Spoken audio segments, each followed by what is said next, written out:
Oi, gente, tudo bem com vocês? Espero que estejam em casa com muita saúde. Hoje nós vamos falar um pouquinho sobre a responsabilidade dos fornecedores de produtos e serviços. Minha gente, toda vez que acontecer algum tipo de problema que porventura venha causar algum dano físico, algum dano moral ao consumidor, nós vamos aplicar as regras previstas no Código de Defesa do Consumidor. E ele traz lá diretamente a responsabilidade pelos fatos do produto e fatos por serviço. Vejam bem, a responsabilidade, quando é que ela ocorre? Ela ocorre a partir da ocorrência de algum tipo de acidente de consumo. E aí, dentro desse contexto, nós temos também a questão do vício. No caso do vício, não houve um acidente, mas sim um problema, quer seja na quantidade, quer seja na qualidade do produto ou serviço, e esse vício tornou o produto inadequado, impróprio para o consumo, diminuindo o seu valor. Nesse sentido, eu gosto muito do ensinamento da professora Ada Pellegrini Grinover. Ela tem lá o Código Brasileiro de Defesa do Consumidor comentado junto com outros autores, e ela diz assim: um produto ou serviço é defeituoso quando não corresponde à legítima expectativa do consumidor. Então, minha gente, vocês podem ver que uma coisa ela é completamente diferente da outra. Nós não podemos misturar fato com vício. Fato é um acontecimento que causou algum tipo de dano ao consumidor. E o vício não. O vício é apenas um defeito. Onde é que nós vamos encontrar isto, minha gente? Nós vamos encontrar no artigo 12 do Código de Defesa do Consumidor.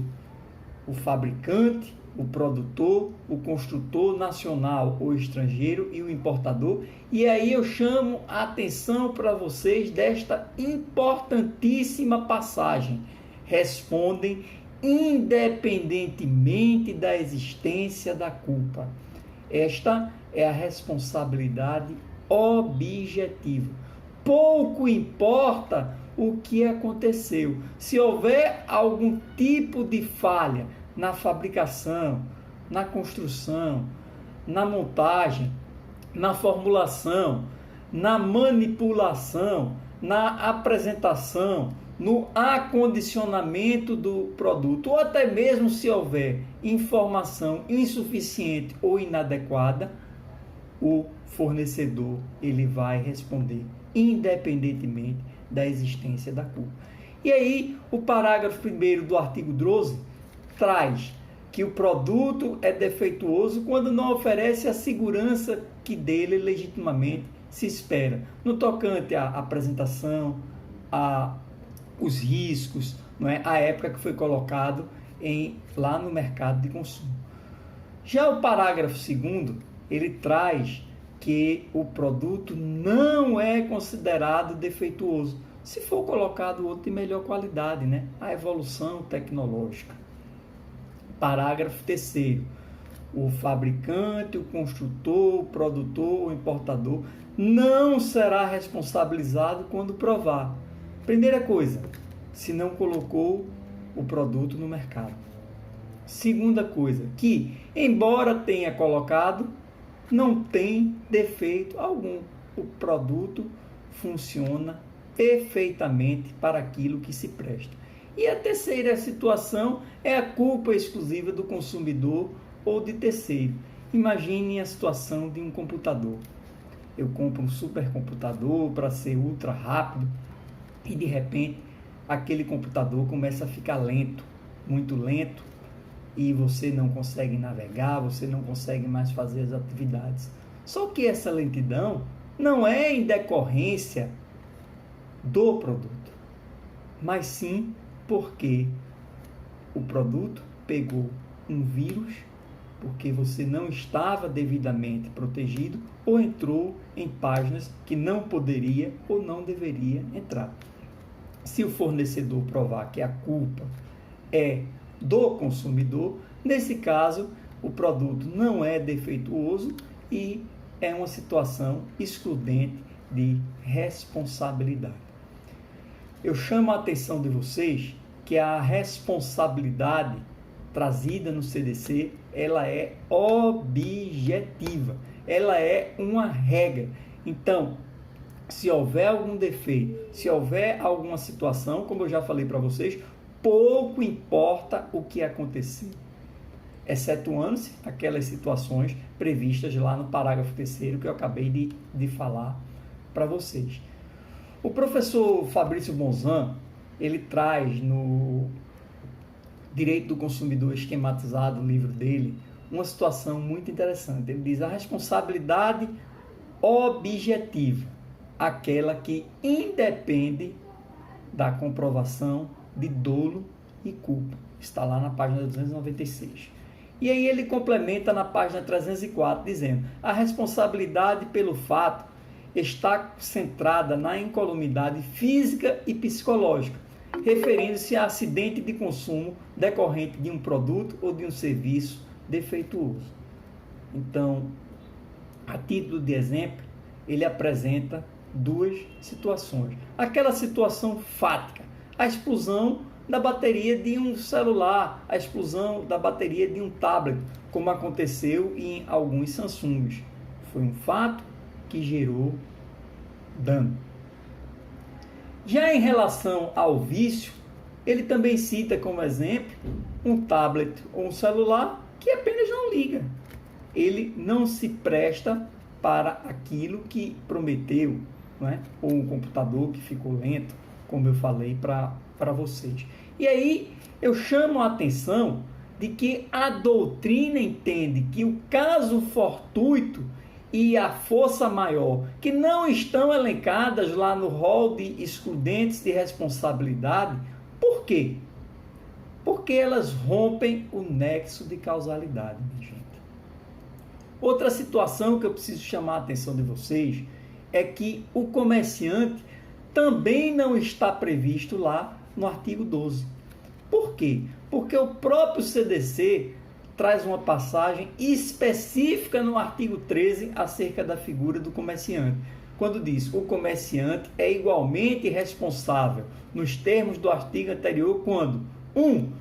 O fabricante, o construtor, o produtor não puder ser identificado. 2. O produto for fornecido sem identificação clara do seu fabricante, produtor, construtor ou importador. E 3. Não conservar adequadamente os produtos perecíveis. Eu chamo a atenção de vocês para o parágrafo único do artigo 13. Aquele que efetivar o pagamento ao prejudicado poderá exercer o seu direito de regresso. Por quê? Porque o artigo 88 do próprio CDC diz que, na hipótese do artigo 13, parágrafo único, a ação de regresso ela pode ser ajuizada em um processo autônomo. Então, o que é que acontece?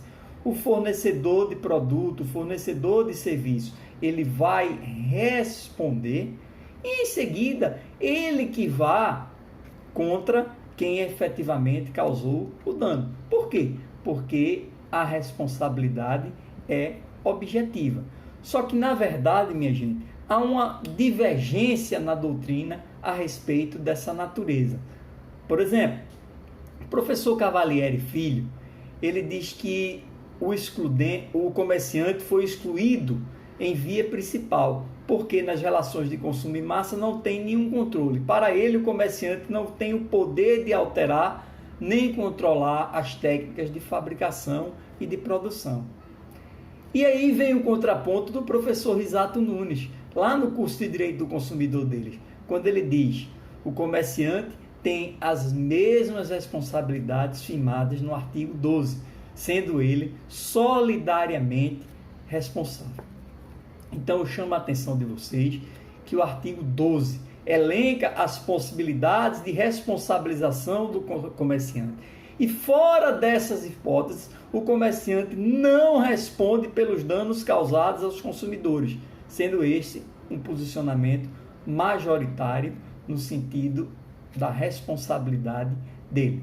Agora, para aqueles que entendem que a responsabilidade é objetiva, e nós temos vários julgados nesse sentido, o parágrafo único do artigo 13 estabelece que aquele que efetivar o pagamento ao prejudicado poderá exercer o direito de regresso. Então, ele vai responder, ele vai indenizar pelos prejuízos causados àquele consumidor e, em seguida, ele que vá atrás de quem efetivamente foi o responsável. Inclusive, essa possibilidade ela pode ser utilizada até mesmo nos próprios autos. E aí, o professor Cavalieri Filho, ele diz lá no programa de Direito do Consumidor dele o seguinte: aquele que paga a indenização nem sempre é o único causador do dano, razão pela qual o Código lhe assegura o direito de regresso contra os demais responsáveis. Falamos dos produtos. E quanto aos serviços, minha gente? Como é que vai ser? O que é que vai acontecer? O fornecedor de serviço, lá no artigo 14, segue exatamente a mesma linha do fornecedor de produto. Ele responde independentemente da existência da culpa, responsabilidade objetiva. E aí, o parágrafo 1º diz que o serviço é defeituoso quando não oferece a segurança que o consumidor dele pode esperar. O parágrafo 2º diz que o serviço não é considerado defeituoso pela adoção de novas técnicas. O parágrafo 3º diz que o fornecedor de serviço só não será responsabilizado em que situação? A primeira delas, prestou o serviço e não tem nenhum defeito. A segunda delas, culpa exclusiva do consumidor ou do terceiro. Mais uma vez, você ou alguém foi lá e causou aquele efetivo dano.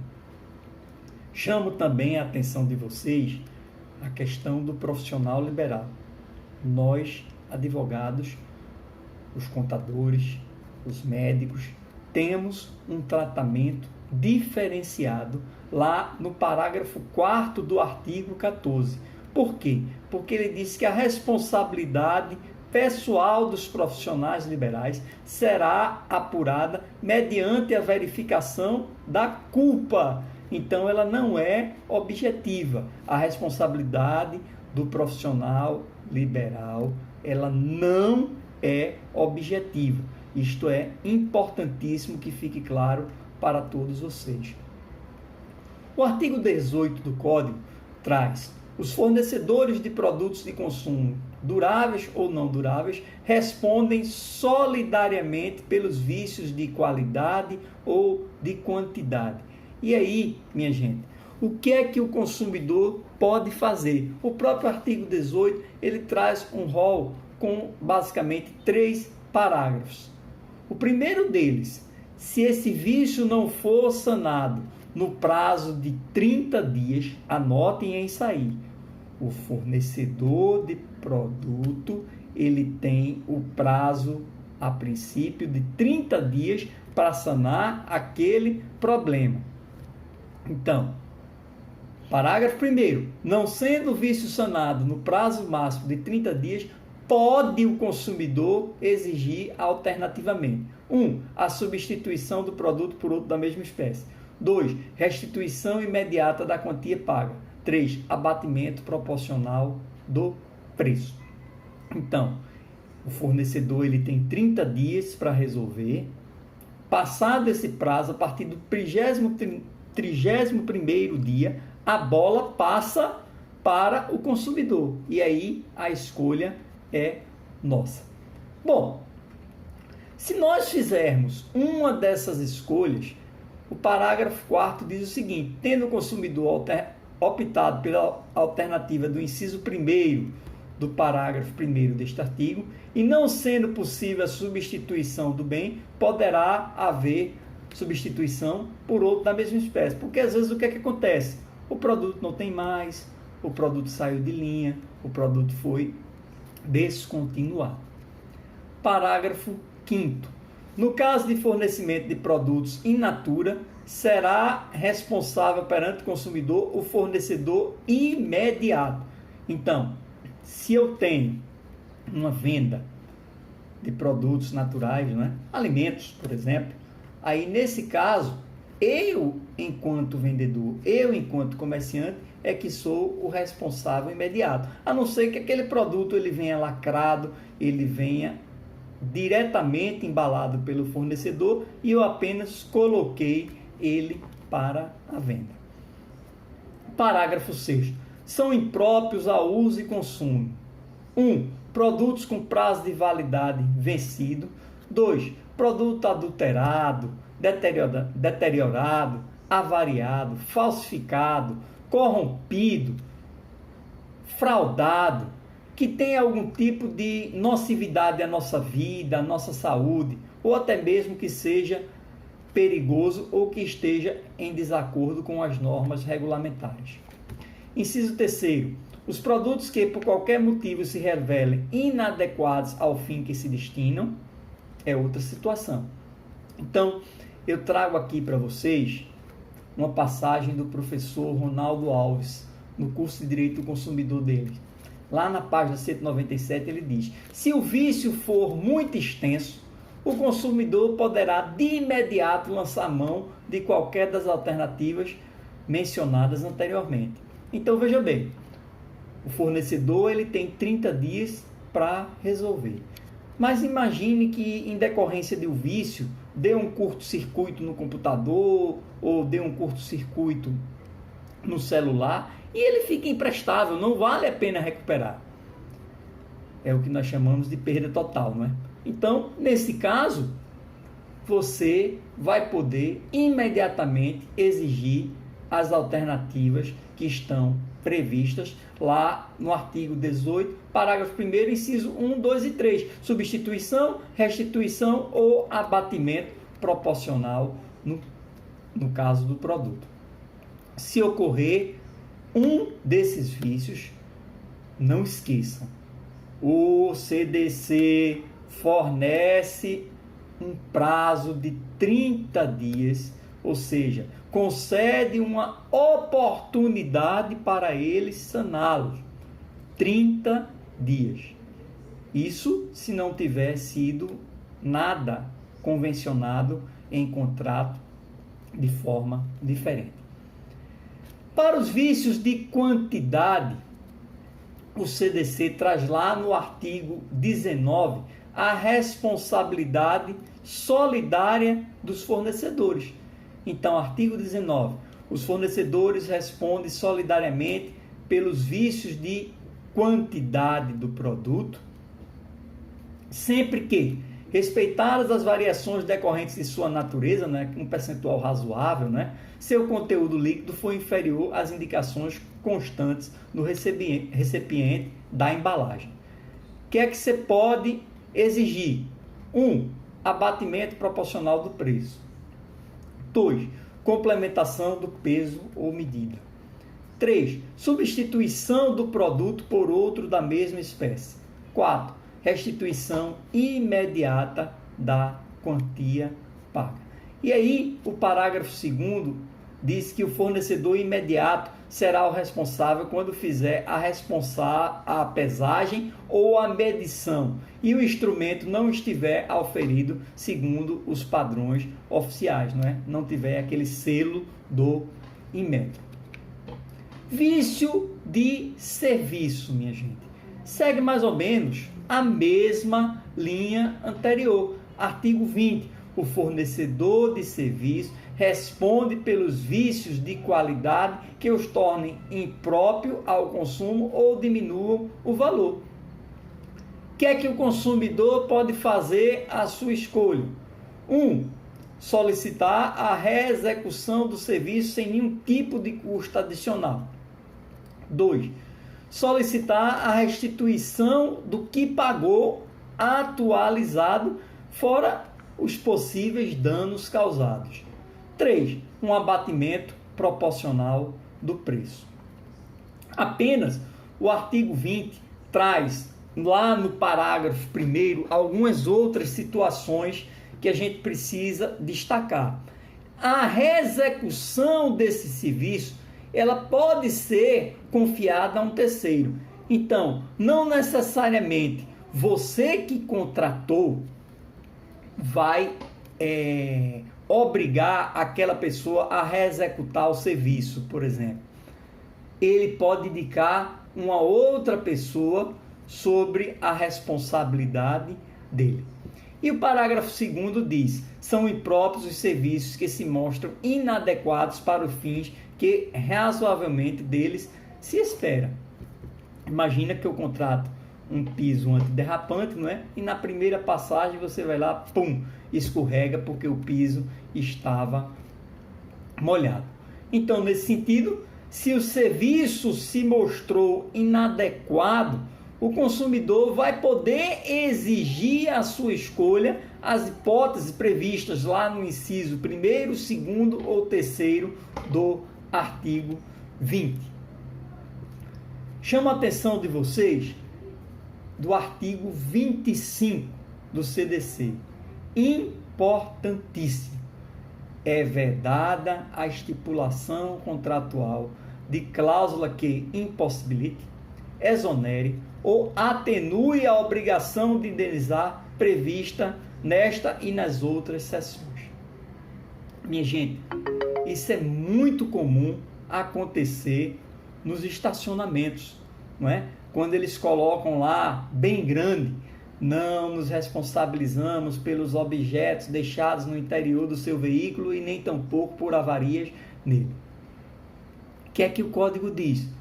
Parágrafo 1º. Havendo mais de um responsável, todos responderão solidariamente pela reparação. Imagine que alguém bateu no seu veículo e foi embora, mas foi identificado. Você tem a possibilidade de acionar aquela pessoa e acionar o estabelecimento comercial também. E o parágrafo 2º, sendo o dano causado por componente ou peça incorporada ao produto ou serviço, são responsáveis solidários seu fabricante, construtor, importador e o que realizou a incorporação. Outra situação muito importante trazida no Código é a do artigo 26, o nosso direito de reclamar. O prazo de garantia legal, prazo mínimo trazido no Código para a responsabilização. Isso está lá no artigo 26 do Código de Defesa do Consumidor. O direito de reclamar pelos vícios aparentes ou de fácil constatação caduca, minha gente. Prazo decadencial. O direito não socorre a quem dorme. Inciso 1º, 30 dias, se for serviço ou produto não durável, normalmente aqueles produtos perecíveis, né? Inciso 2º, 90 dias, tratando-se de fornecimento de serviço ou de produto durável. Todo e qualquer produto, todo e qualquer serviço, ele tem por obrigação legal trazer no mínimo este prazo. E aí, o que é que obsta, o que é que suspende esta contagem da decadência? 1. A reclamação formulada pelo consumidor. E 3. A instauração de inquérito civil até o seu encerramento. Você foi até um PROCON, foi até a delegacia do consumidor, prestou uma queixa, prestou uma reclamação, aquele prazo está suspenso. E aí o Código traz também o parágrafo 3º, aquelas situações em que os vícios existem, mas efetivamente não aparecem no prazo de garantia, o que nós chamamos de vício oculto. Quando é que o prazo decadencial ele vai se iniciar? A partir do momento em que ficar evidenciado o defeito. Então, o artigo 26 estabelece um prazo que garante a todos nós consumidores o direito de reclamar por todo e qualquer vício existente nos produtos, todo e qualquer vício existente nos serviços. E aqui, o início da contagem pressupõe justamente o conhecimento do dano. Se eu não sabia, não tem por que ele efetivamente ser contado. E aí o artigo 27 vem e complementa, minha gente. Prescreve em 5 anos a pretensão de reparação pelos danos causados por fato do produto ou do serviço prevista na seção 2 deste capítulo. Fato, acontecimento, algo que gerou algum tipo de dano ao consumidor.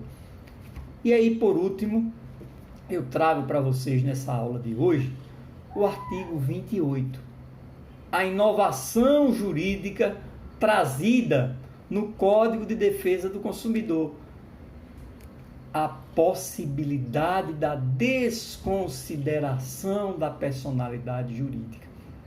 O artigo 28 diz: o juiz poderá desconsiderar a personalidade jurídica da sociedade quando, em detrimento do consumidor, houver abuso de direito, excesso de poder, infração da lei, fato ou ato ilícito ou violação dos estatutos ou do contrato social.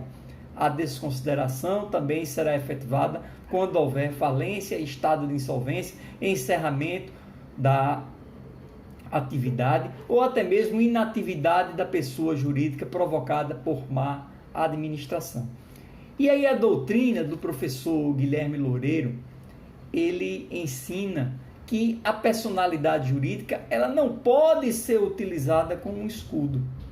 Por quê? Porque nós sabemos que ao se constituir uma empresa, há uma separação da personalidade jurídica, uma separação da pessoa física em relação à pessoa jurídica. Mas, se aquela empresa causar dano a uma pessoa, o empresário ele não vai ficar imune, não vai ficar por isso mesmo. Toda vez que isso acontecer, o juiz pode desconsiderar, ele pode desconhecer a existência de uma pessoa jurídica e aí, nesse sentido, ele vai para cima do patrimônio do sócio.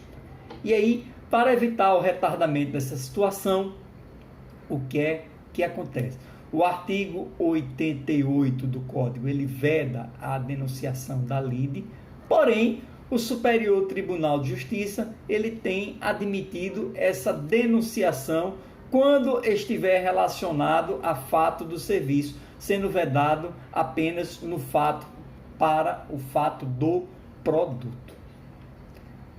Nesse sentido, o Código de Defesa do Consumidor, ele foi tão importante que ele influenciou na edição do novo Código de Processo Civil, a Lei 13.105, de 16 de março de 2015.